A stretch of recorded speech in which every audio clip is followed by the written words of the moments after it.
Hello guys, welcome back to my channel Rubina vlog 47। তো এটা আমাদের বাগান।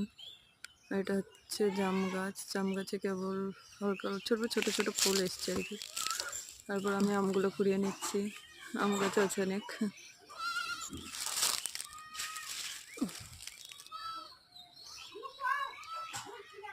আর এইটা হচ্ছে বাঁকা গাছটা হচ্ছে তেজপাতার।